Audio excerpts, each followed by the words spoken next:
14 मार्च 1987 की ठंडी सुबह उत्तरी अटलांटिक के बीचों बीच एक छोटा सा जमी हुई बर्फ का टापू और उस पर अकेली खड़ी थी अन्ना। हवा की रफ्तार 90 किलोमीटर प्रति घंटे से ज्यादा, तापमान -28 डिग्री सेल्सियस। उसकी नाव एक तूफान में टूटकर बिखर चुकी थी और अब चारों तरफ सिर्फ सफेद अंधेरा था। उस क्षण उसे बस एक ही सवाल काट रहा था, क्या वो इस टापू पर जिंदा रह पाएगी? अन्ना नॉर्वे की एक 27 साल की साहसी नौकायान करने वाली लड़की थी। उसे समुद्र से डर नहीं लगता था, पर उसने कभी नहीं सोचा था कि उसका सफर उसे ऐसी जगह पर फेंक देगा। इस सफेद बंजर द्वीप पर न कोई इंसान, न पेड़, न खाना, सिर्फ बर्फ और ठंड। उसके पास बचा था एक फटा हुआ बैग, उसमें आधा पैकेट सूखा ब्रेड, एक छोटा कंपास और गीला स्लीपिंग बैग। पहली रात उसने एक बर्फ की दरार में छुपकर काटी। सोचिए, जब आपकी सांस से बर्फ जमने लगे और कानों में सिर्फ हवा की गड़गड़ाहट सुनाई दे, तब नींद कैसे आती होगी? लेकिन नींद जरूरी थी, क्योंकि अगले दिन से उसकी जंग शुरू होने वाली थी।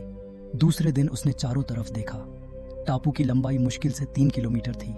चारों तरफ समुद्र का जम चुका पानी, कहीं भी हरियाली नहीं, सिर्फ बर्फ के ढेर और टूटे फूटे पत्थर। उसे एहसास हुआ, यहाँ जीवित रहने का मतलब था अपने शरीर की हर बूंद ऊर्जा को बचाना और ठंड से लड़ना। तीसरे दिन उसने समुद्र की बर्फ को तोड़कर मछली पकड़ने की कोशिश की।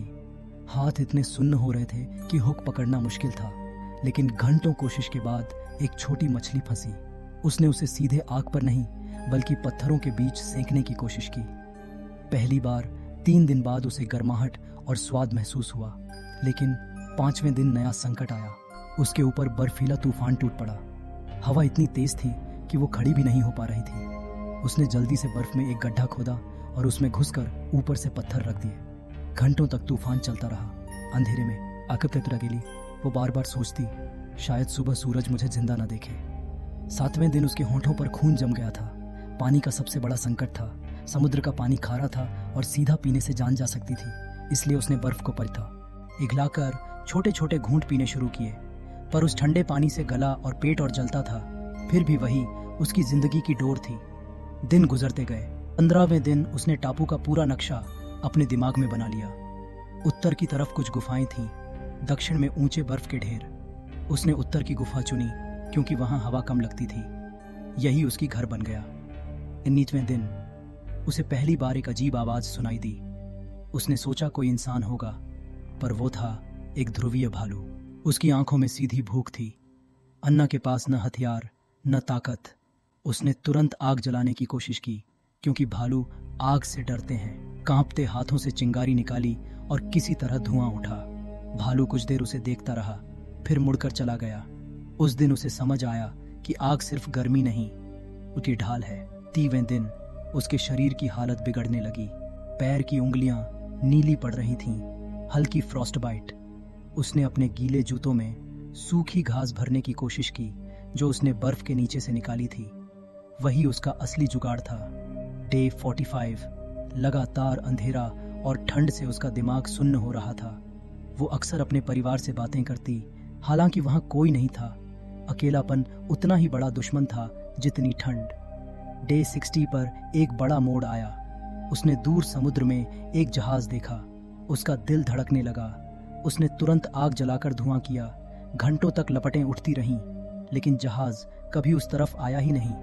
उसके आंसू वहीं जम गए। उस रात उसने पहली बार हार मानने जैसा महसूस किया। लेकिन डे 75 पर उसने खुद से कहा, अगर मुझे मरना ही होता तो अब तक मर चुकी होती।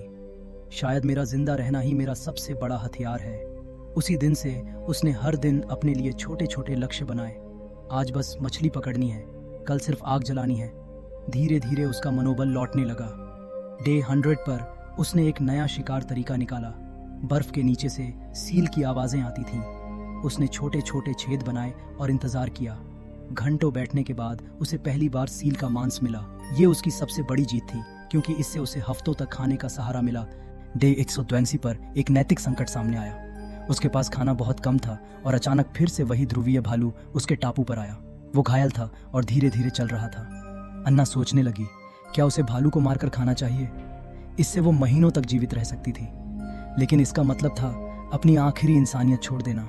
उसने लंबी रात इस सवाल से जूझ कर बिताई। सुबह तक भालू खुद ही दूर चला गया। अन्ना ने राहत की सांस ली। उसके लिए यह सबूत था कि कभी कभी भूख से बड़ी भी चीज होती है। दिल का फैसला। डे 150। सूरज की रोशनी थोड़ी लंबी होने लगी। दिन बढ़ रहे थे। उसने उम्मीद की कि अब बर्फ टूटेगी और जहाज यहाँ आ पाएंगे, लेकिन तभी एक और तूफान ने उसकी गुफा तोड़ दी। अब उसके पास न घर था न सुरक्षित जगह। उसने फिर से शुरुआत की, नई गुफा खोदी। डे 180 पर उसका शरीर बेहद कमजोर हो चुका था। हाथ कांपते थे, चलने पर गिर जाती थी, लेकिन उसकी आंखों में अभी भी उम्मीद थी। वो बार बार आसमान को देखती और कहती, अगर मैंने यहाँ तक जी लिया तो अब कोई मुझे रोक नहीं सकता। डे 200 पर उसने एक अजीब नज़ारा देखा। दूर समुद्र की बर्फ पिघलनी शुरू हो गई थी। इसका मतलब था जल्द ही जहाज गुजर सकते हैं। उस दिन उसने जितनी भी लकड़ी और सूखी चीज़ें थीं सब इकट्ठा की और एक विशाल आग तैयार की। फिर आया डे 219। सुबह सुबह उसे दूर धुंध में आवाज़ सुनाई दी, जहाज की सीटी। उसने पूरी ताकत से आग जलाई। धुआं आसमान तक उठा। जहाज धीरे धीरे करीब आया और पहली बार 219 दिनों बाद उसे इंसानी आवाज़ सुनाई दी। बचाव दल ने उसे देखकर हैरानी और राहत दोनों महसूस की। जब उसे जहाज पर चढ़ाया गया, उसके कपड़े चिथड़े थे, शरीर हड्डियों सा, लेकिन आंखों में आग थी।